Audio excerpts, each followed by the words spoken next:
اپنی مرض سے ضرور وہاں جائے گا۔ اگر ساتھ یہ بھی کہا جائے کہ خود بھی کھا کر آؤ اور گھر والوں کا بھی لے کر آؤ، تو کیا خیال ہے؟ پھر کتنی تعداد ہوگی؟ کیوں؟ اسی لیے کہ اس کی معرفت ہے۔ یہاں جو مجلس ادا کا اہتمام ہے، الحمدللہ نہ کسی سے کچھ مانگا گیا ہے، نہ کوئی لالچ ہے۔ یہ ایک ادارے کا پروگرام ہے، قربت اللہ ہے، اور یہاں فقط یہ نہیں تمہیں ثواب بھی نہیں ملے گا فقط، بلکہ جو مجلس ادا پڑھی جاتی ہے اس کا ثواب حاضرین کے مرحومین کو ہدیہ کیا جاتا ہے۔ تو کیا خیال ہے اگر ایسا پیکج مل جائے کہ جہاں کچھ بھی خرچ نہ ہو، پھر بھی جائیں خود بھی ثواب لے کر آئیں، مرحومین کے لیے بھی لے کر آئیں، میرے خیال میں اس سے بڑی خوش بختی اور نہیں۔ کوشش کریں کہ اپنے احباب کو دعوت دے کے آئیں، پھر وہ کچھ نہ کچھ الفاظ موعظہ کے سن کر جائیں گے، اور کچھ امام حسین کے غم میں آنسو بہا لیں گے۔ تو بہرحال میں نے جو آج عنوان بنایا ہے، عنوان میرا یہی ہے کہ امام کا وصیت نامہ۔ ماشاءاللہ ماشاءاللہ۔ کہ امام کا جو وصیت نامہ ہے، جب امام نے مدینہ سے نکلتے ہوئے زبانی طور پر فرمایا تھا، جب مکہ سے نکلنے لگے اس وقت تعریف فرمایا تھا کہ انی لم اخرج عاشرا ولا باطرا ولا مفسدا ولا ظالما انما خرجت لطلب الاصلاح فی امت جدی۔ حسین اپنے وصیت نامے میں یہ بیان کرنا چاہتے تھے کہ میں اپنے نانا کی امت کی اصلاح کے لیے آ رہا ہوں۔ اب وہ دین جو آدم سے چلا اور خاتم پر آ کر مکمل ہوا، وہاں تکمیل دین کی سند حاصل ہوئی۔ الیوم اکملت لکم دینکم واتممت علیکم نعمتی ورضیت لکم الاسلام دینا۔ اور اسی دین کی حفاظت کے لیے، اسی دین کی بقا کے لیے حسین مدینہ سے چلے مکہ آئے، اور مکہ سے کربلا آئے، اور وہاں اپنا سارے کا سارا کنبہ کٹوا دیا، فقط اس لیے اس دین کی حفاظت کی۔ اسی لیے تو زیارت میں ہم پڑھتے ہیں، زیارت وارثہ میں، السلام علیکہ یا وارث آدم صفی اللہ، السلام علیکہ یا وارث نوح نجی اللہ، السلام علیکہ یا وارث ابراہیم خلیل اللہ، السلام علیکہ یا وارث موسیٰ کلیم اللہ، السلام علیکہ یا وارث عیسیٰ روح اللہ، السلام علیکہ یا وارث محمد حبیب اللہ۔ یہ سب کا وارث کون ہے؟ حسین ہے۔ تمام انبیاء کی محنتوں کا وارث کون؟ حسین۔ اسی لیے تو پیغمبر نے فرمایا تھا الحسین منی وانا من الحسین، حسین مجھ سے ہے اور میں حسین سے۔ علامہ علی ندوی علی مقامہ نے بہترین جملے کہے جہاں انہوں نے کہا کہ اس کا ترجمہ ہر آدمی اپنے اپنے ذوق کے مطابق کرتا ہے، لیکن وہ کہتے ہیں میں ترجمہ کیا کروں گا اس کا، میں اس کا ترجمہ یہی کروں گا، کیونکہ یہ حدیث کے دو حصے ہیں۔ ایک حصہ بیان کر رہا ہے الحسین منی، حسین مجھ سے ہے، اس کی سمجھ تو آ رہی ہے، لیکن وانا من الحسین، میں حسین سے ہوں، اس کی سمجھ نہیں آ رہی کہ نواسے سے، نواسہ تو نانے سے ہے لیکن نانا نواسے سے کیسے ہے، اس بات کی سمجھ نہیں آ رہی۔ تو علامہ علی ندوی عالیہ مقام نے فرمایا ایک ہوتا ہے وجود، دوسرا ہوتا ہے وجود کی بقا۔ آپ میری طرف متوجہ ہیں، ایک ہوتا ہے وجود، دوسرا ہوتا ہے وجود کی بقا۔ ایک ہوتا ہے عدم سے وجود میں لانا، دوسرا ہوتا ہے اس وجود کو باقی رکھنا۔ اب عدم کو عدم سے وجود میں لانا، مقصد یہ پیغمبر یہ فرمانا چاہتے تھے اگر میں نہ ہوتا تو حسین دنیا میں نہ آتا، اگر حسین نہ ہوتے تو قیامت تک میرا کلمہ نہ پڑھا جاتا، حسین نہ ہوتے تو قیامت تک میرا کلمہ نہ پڑھا جاتا۔ حسین کا وہ انقلاب تھا جس کی پیشین گوئی پیغمبر پہلے دے رہے تھے، اس انقلاب کی۔ اور پھر حسین کے انقلاب کو سمجھنے کے لیے ہمیں چاہیے کہ ذرا پیغمبر کے انقلاب پر نظر ڈالیں۔ صلوات بر محمد والی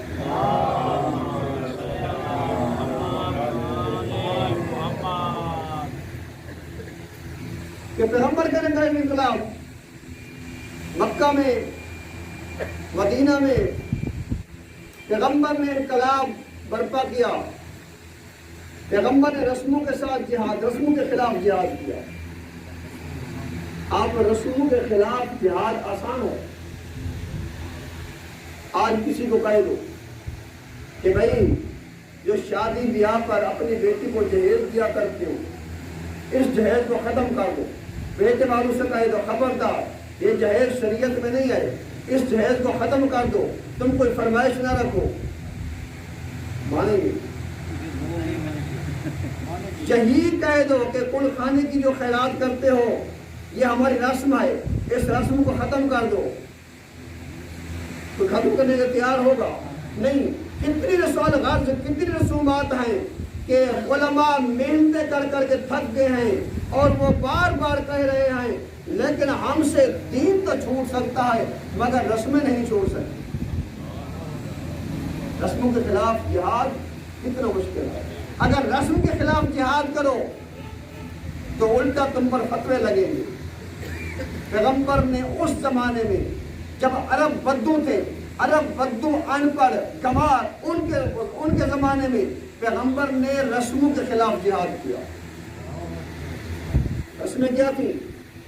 بیٹی کو ہاتھ نہیں دیا جاتا تھا،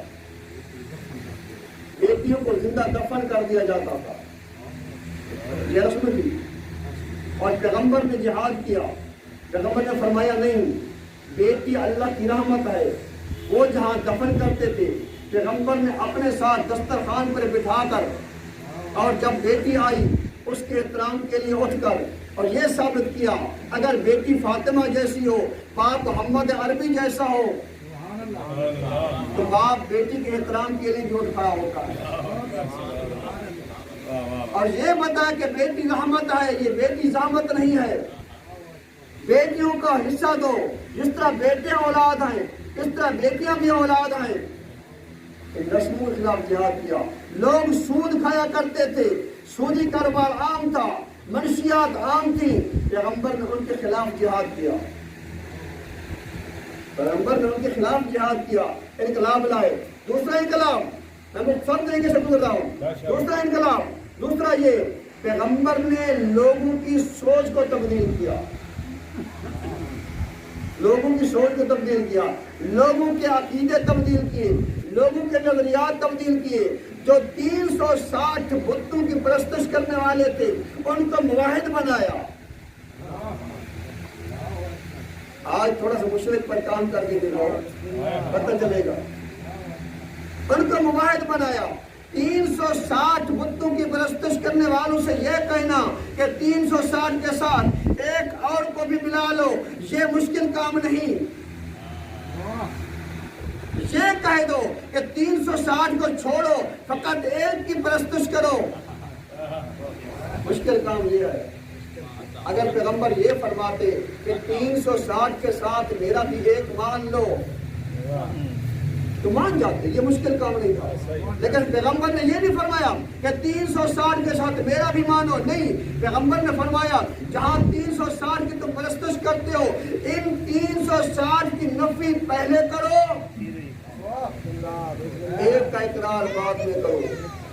لا الہ پہلے یہ کہہ دو نہیں کوئی معبود کہ 360 پر نہیں کہا، پھر کہو الا اللہ، مگر کون ہے معبود؟ اللہ۔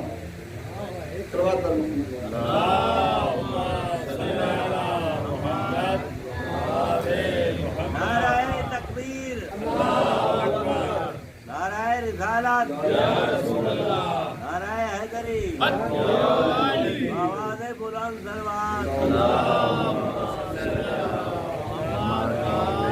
رسموں کے خلاف جہاد، عقائد نظریات لوگوں کے تبدیل کی ہے پیغمبر نے، اور وہ لوگ جو کہ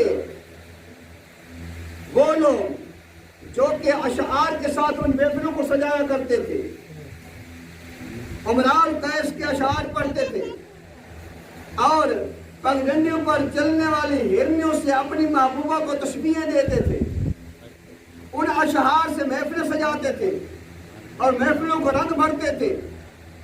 پیغمبر نے فرمایا، ان کو یہ شعور دیا، یہ سوچ دی، یہ اشعار نہیں، ان اشعار کے ذریعے محفلوں کو نہ سجاؤ بلکہ قرآن کا عاشق بنایا، قرآن کے ذریعے اپنی محفلوں کو سجاؤ۔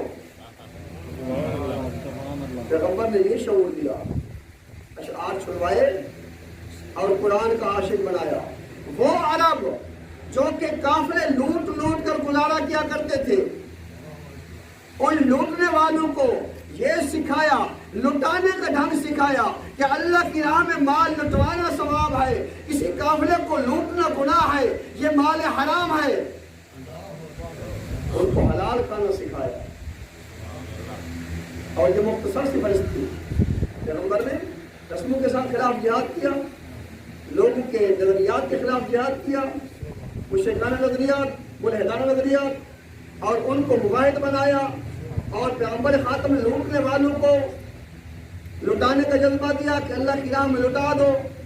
اب دیکھتے دیکھتے جب پیغمبر نے فرمایا کہ جو کچھ تمہارے پاس ہے اپنے وسعت کے مطابق لے آؤ، جہاد پر جانا ہے، کوئی گھر کا سارا سامان لے آیا، کوئی آدھا مال لے آیا۔ کون تھے؟ یا تو قافلے لوٹتے تھے یا پھر گھر لٹوا رہے ہیں۔ اور کچھ جو اشعار کے شوقین تھے، ان کو کیا کیا؟ ان کو قرآن کا عاشق بنایا۔ یہ پیغمبر کا انقلاب تھا۔ اب یہ انقلاب کتنا چلا؟ 11 ہجری کو آپ کی وفات ہو گئی۔ 11 ہجری کے بعد 61 ہجری تک یہ 50 سال تک یہ انقلاب چلا۔ یہ انقلاب اتنی محنت کے ساتھ انقلاب آیا، یہ انقلاب کتنا چلا؟ 50 سال تک۔ اب 50 سال تک جن کو قرآن کا عاشق بنایا تھا، انہی کی اولادیں خلیفہ رسول بن کر رسول کے منبر پر بیٹھ کر کیا کہہ رہے تھے؟ لائبت بنو ہاشم بالملک بلا ملک جا ولا وحی نزل۔ بنی ہاشم نے تو اپنے اقتدار کے لیے کھیل کھیلا ہے، نہ کوئی فرشتہ نازل ہوا، نہ کوئی وحی آئی۔ 50 سال کے بعد اثرات برعکس ہو گئے۔ جو مال لٹوا رہے تھے پھر مال لوٹنے کی طرف راغب ہو گئے، جو موحد تھے پھر کفر کی طرف لوٹنے لگے۔ یہ سارے کا سارے جو عاشق قرآن تھے انہوں نے قرآن کو چھوڑ دیا۔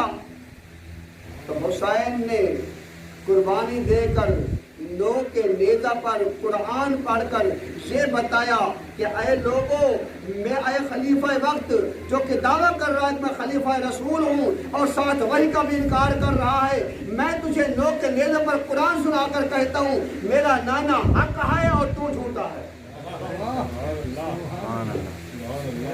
اب دیکھ 61 ہجری سے، بلکہ 11 ہجری سے 61 ہجری کا تاریخ میں دیکھو، کوئی ایک چھوٹی سی روایت فقہ کی ہو، فقہ کے بارے میں یا کسی معاملے میں ثابت کرو کہ کسی نے یہ کہا ہو کہ میں نے مولا علی سے لی ہے، کسی راوی نے کہا امام حسن سے لی ہے، امام حسین سے لی ہے، نہیں۔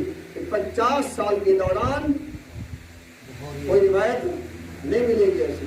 اہل بیت کی گھاس سے لوگوں کو دور کر دیا گیا۔ لوگ سوال کرنے کے لیے بھی اہل بیت کے دروازے پر نہیں آتے تھے اور ان کو حدیث سننے کے لیے تیار نہیں تھے۔ حکومتوں کا اتنا خوف تھا، اہل بیت کے دروازے پر سوال کرنے کے لیے کوئی نہیں آتا تھا، اہل بیت کی روایت نقل بھی کوئی نہیں کرتا تھا۔ لیکن حسین کے انقلاب کے بعد دیکھو، ایک زمانہ ایسا آیا کہ ایک وقت میں